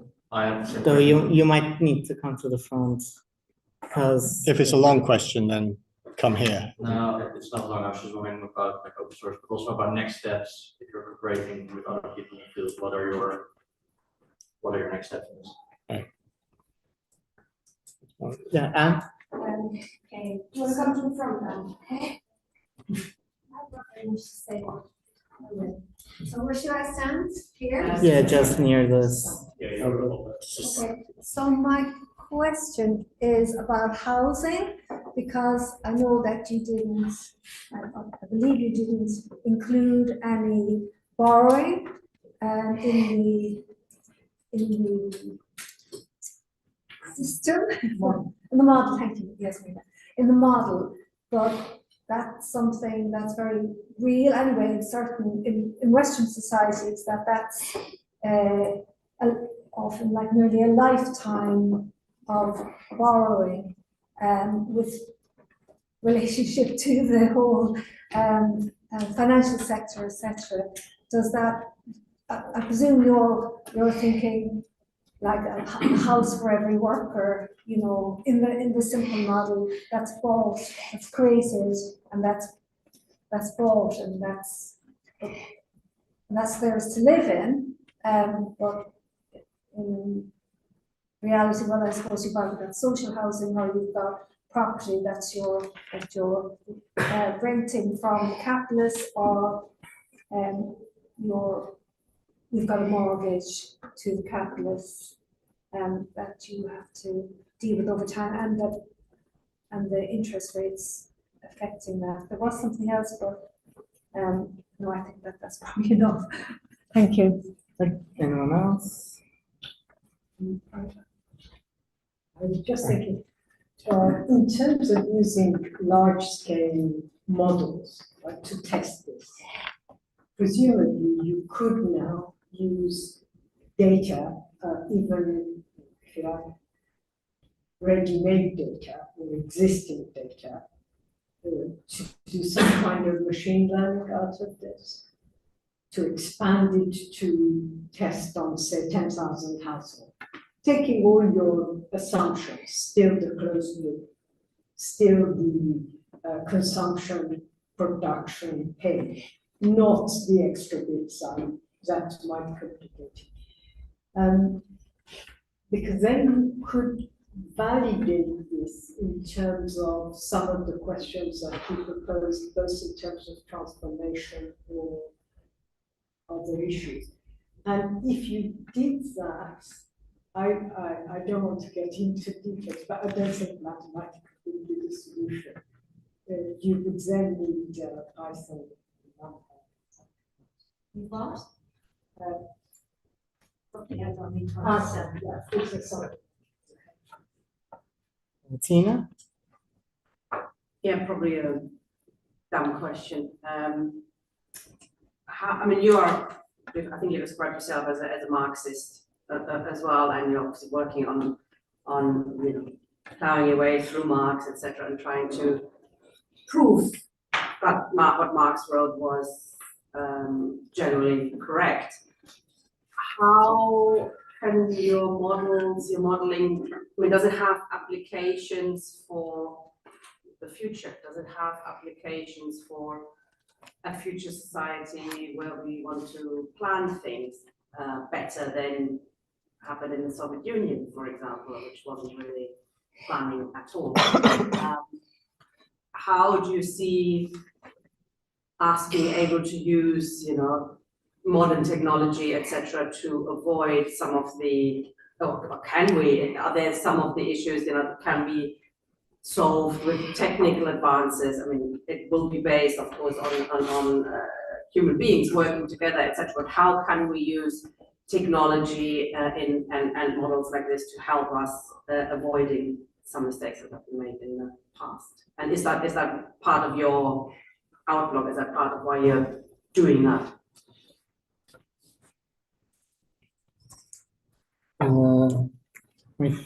Yep. Yeah.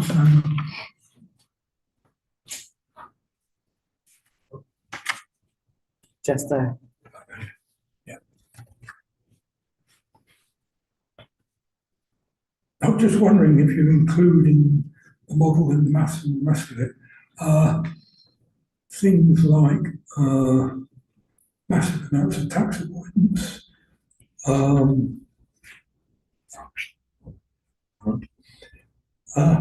just get it. It's only a minute or less.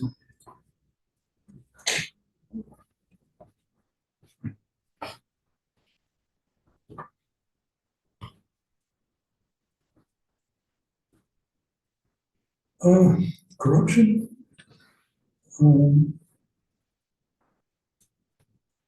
Things like whole countries where you've got a small ruling class, military class, with vast amounts of money, so everybody else has next to nothing.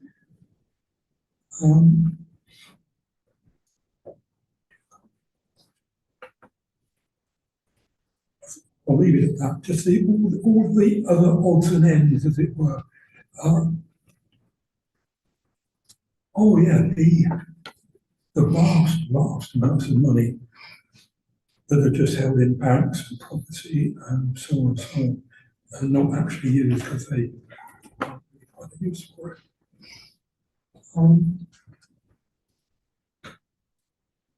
Yeah, modern capitalism.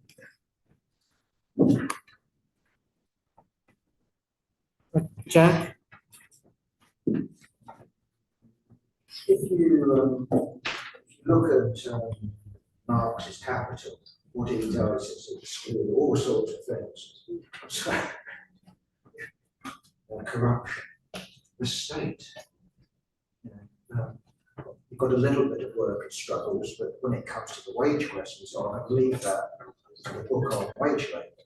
So the strength of Marx, to me at least, is he strips away, reality and goes for something that's the most simple. That's what he states. So he begins with the commodity, he begins with buying and selling, and he begins with the assumption that like exchanges for like, and discovers through logic and presentation the secret of surplus value. Not surplus value, the secret of it. How workers, right, sell their labour power at its value, and yet the capitalist still makes a profit. That's Marx, right? And that is an extremely powerful thing to do. Now, if you look at his original project, which I love, and I'd love to have seen it, and I think you're right here, isn't it amazing that, Capital comes out in the 19th century? We know from theories of surplus value, this is his original plan. Where's the book on the state? Where's our book on wage labour? He didn't even finish Capital, let alone, isn't it, 6 other books that he was planning?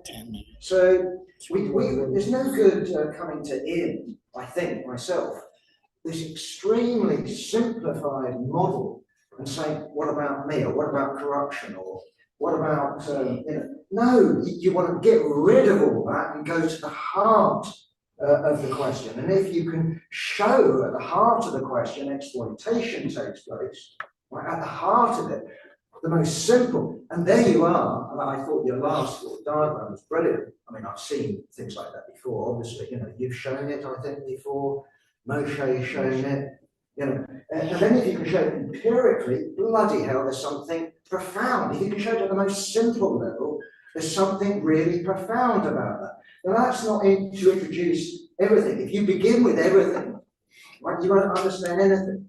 So Marx is following here Hegel, and Hegel, his opening chapter, how to begin science. Right, that's the opening of the logic. And Hegel says, get rid of everything that's unnecessary. And I think Marx writes to Engels at some point, he says, I've been rereading the logic. And you can see it in Capital. You can see this simplification and this, dialectical, and then he introduces history, the class struggle, working day, blah, blah, blah. So we shouldn't be questioning Ian, in my view. What about this? What about that? No, the power of it is in its simplicity. And then he's going to tell us, I've added this, I'm going to do this. You talked about the necessity of collective work. So, you're basically saying, I can't, right? So, yeah, I think that not completing the project of Capital, but, what's the word? You use the word of standing on shoulders. I know that's meant to be in a joke, but I know what you're saying.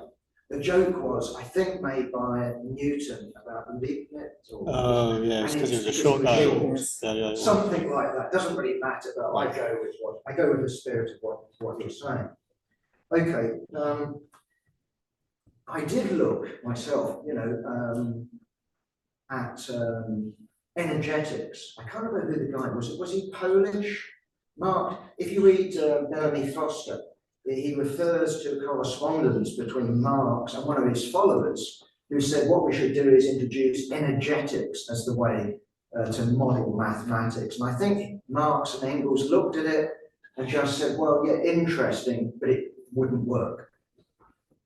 Anyway, so in that sense, if you look at Capital, again, you don't begin with wage labour. You begin with commodities. I can't remember what is it, boots and coats. So in that sense, you can look at price and you can say, well, it's related to boots and coats. You know, why, he says, why can these, and he comes to wait, right? Again, I'm going to be, having said all that, I'm going to go, what about, this is more empirical here. So you talked about organic composition, and I was going to raise, sorry, and maybe you're going to shoot me down, please, AI. So in terms of your, exactly. So in terms of your creativity and ideas, I think AI takes an awful lot of labour myself to collect. And anyway, that was just an aside. Just finally on what Tina has said, it's an interesting one. I mean, I know that you know Paul Cockshott, and I've read Paul Cockshott, and I'm sort of got mixed feelings. I think he's very useful in some respects. But what his argument is, if I'm getting him right, he looks at planning in the Soviet Union, you know, the calculation problem. The famous one, isn't it, that to have planned everything, if you wanted to plan everything, it would have taken all the statisticians in the Soviet Union 400 years to plan the yearly plan, sort of type idea. And Paul turns around and says, well, nowadays we have these bloody computers, and what would have taken 400 years, whatever it is, we can do in X seconds. The problem I've got with that is the GIGO problem, i.e. Garbage in, garbage out. Right? That in the Soviet Union, my understanding is that people lied. And therefore you can have the most sophisticated computer, but if you don't know, you can't rely on the data going in. If the data that's going in is false, probably you're going to get garbage out. So yeah, under genuine socialism, I think that problems, and there are real problems, and I think there are real problems when you have a mixed economy, you know, like Prigozhinsky sort of model. But under genuine socialism, when there's an interest by the producers to put in accurate information, computers are a godsend in terms of us calculating what would have been possible, but only over a massive period. That can be done now. That isn't something that's an insurmountable barrier to plan.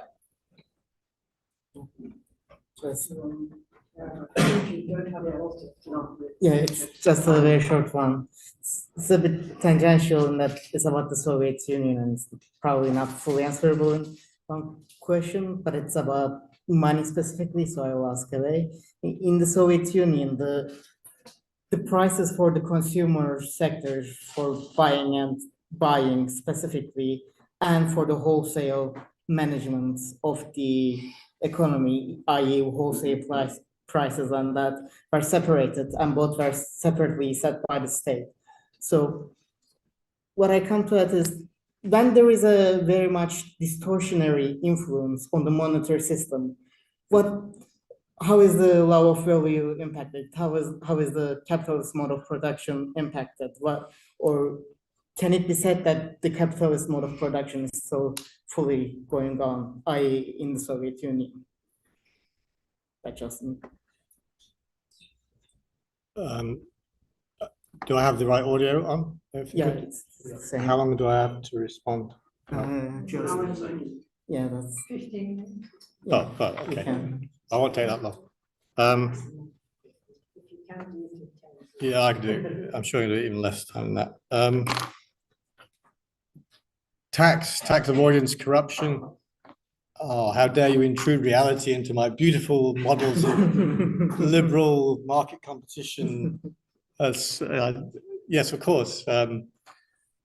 Yeah, reality is pretty messy. But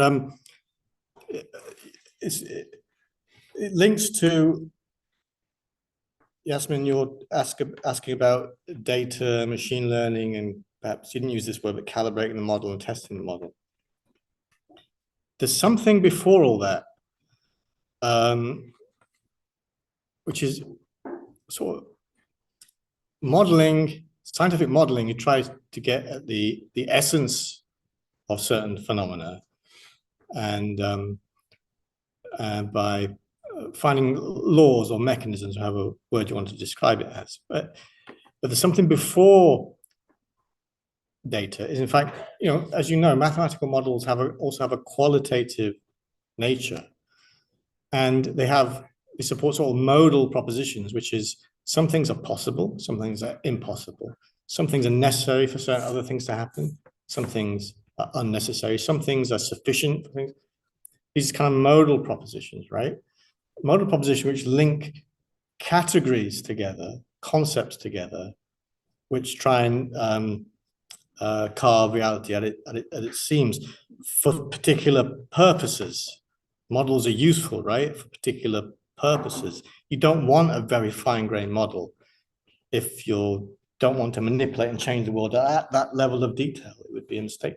So the thing I want to defend is the idea that the general economic dynamic model I'm presenting, even before you try and link it to data, is already trying to uncover essences and causal relationships that necessarily have to hold, regardless of the precise values of all the variables, right? And in fact, as you know, you can prove theorems about these kind of models, which are qualitative, like stability theorems, over wide ranges of parameters. Right? So that's the important point I would make, which is also what Marx is doing. He's showing that the secret of the production of surplus value, it has to be the case, is the argument, it has to be the case that surplus value arises from the activity of workers, irrespective of the data, as a property of our social relations that we participate in. So there's that, and that's really important, and also getting the concepts right in order to even begin to measure aspects and collect data. Is it open source? No, it's not open source. It could be. It's private GitHub repo, but it's, as you expect, a bit of a mess, right? I will make it open source when I'm not too embarrassed by it. How helpful that will be, I'm not so sure. I prefer to write it down as mathematics, and then because it's better actually for those that want to and those that can, to look at the mathematics and implement their own version as you have multiple implementations, because I'll make a mistake, there'll be a bug somewhere. And plus, yeah, but it also means that the person who re-implements it will learn a lot more by doing that. So yeah, it'll be open source eventually, no problem. Yeah. I was asked about what's this got to do? No, you didn't say this. No, that would be inaccurate summary of what you said. I'm a Marxist, and therefore I'm trying to prove Marx right. No, actually, Chris Knight, is it Chris Knight? Yeah. Yesterday, he said something which made me want to almost stand up and cheer, which was essentially, I think he said, not putting words into his mouth, I am a scientist and therefore a Marxist. And I am a scientist and therefore a Marxist. I'm also a scientist and therefore a Darwinianist, and many other things besides. It just so happens that Marxism is inherently political as a science, and there's no getting away from that. So if you want to be a scientist, I think you have to be a Marxist, or you're not quite fully a scientist, in fact. And of course, the road to Marxism, there's lots of obstacles in the way, given the society we're living in. No, I've written loads of stuff where I disagree about certain aspects of Marx's Capital. I think he's got some things wrong. Yeah, I'm not trying to prove him right at all.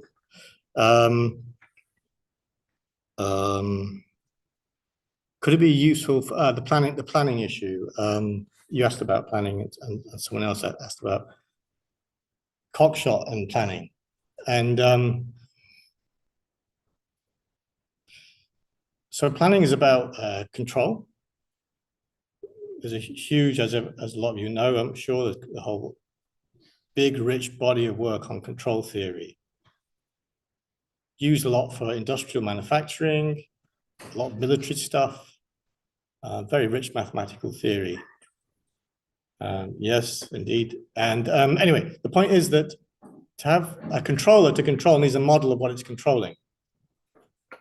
And to sustain a model of what you're trying to control, there's costs of acquiring information to keep your model up to date. The Cockshott and Cottrell style planning approach, as far as I know, unless they've updated it recently, I'm unsure, is based on input-output tables, which are aggregated, but presumably in the full-blown version would be as disaggregated as possible. And so you're making a decision there already to represent what you're trying to control in terms of quantities of classified things. Is that a good model for a controller for an economy? I think it isn't at all. I think it would be, well, it's I don't want to be too definitive, but it seems to me that it's not a good idea. In contrast, if you look at Farjun, Makover, and Zachariah's work, where they model, so they're much more closer to the empirical data than my models. In fact, the relationship between those two kinds of modeling approaches is something, it's interesting, let's not talk about it now, but they're much closer to the aggregate macroeconomic phenomena and data because they're working at this high level probabilistic modeling approach, right? Where you have distributions of wages, distributions of labor productivity, if I recall correctly. And I would suggest that you want democratic control over these very high level variables in any economy, which is how long is the average working day? What's the variance of the length of the working day?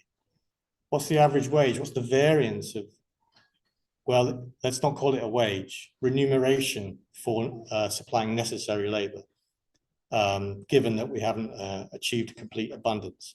What's the variance? That's the level of detail I think that's useful to control an economy. And the information cost of acquiring information, I suspect, would be less than at the input-output level of detail. And you would hope that the input-output stuff would sort itself out through self-organization anyway, somehow, wave my hands. And so you'd be like twisting democratically these much larger distributions and averages, that kind of planning, not low-level detail planning, but democratic planning to control how long the average working day is for people and whether you want to invest more of the surplus time through technical innovation that's been released into more production or just doing less. Those kind of decisions. So I am a little bit skeptical of that approach to planning. Housing, as a kind of economist, I will brush that under the carpet of non-reproducible commodities. Of course, you can build more houses, right? And but the rate at which you can is quite slow compared to other kinds of commodities, and certainly things like land and fishing rights and the kinds of things. They're non-reproducible commodities in the sense that their supply is kind of fixed. They're kind of permanently scarce. And in fact, I've just recently added scarce factors of production to the model and I'm investigating right now. And so this is not answering your question about actual real life concerns about not being able to get a house, not being able to afford a house. I'm sorry, nothing about that. I mean, my economic modeling mode is that, yes, we can include houses. I have households. At the moment, they don't live in houses, which is obviously odd.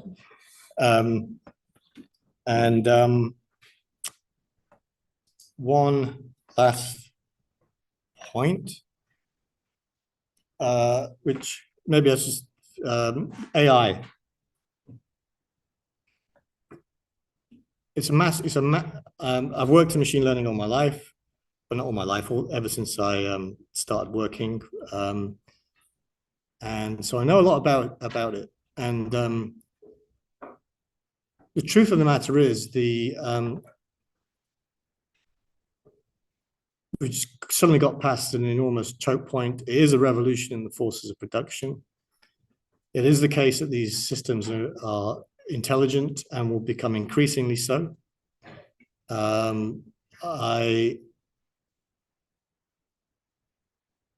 People who say they make errors, yes, they do, but less and less. And it's a Cambrian explosion of new kinds of technology facilitated by this AI breakthrough. And the consequences will be absolutely profound. There's no getting away from it. We may not particularly be fans of the people who invented this stuff. We may not be fans of the people who invented electricity or the steam engines. I don't know. The point is, this is real.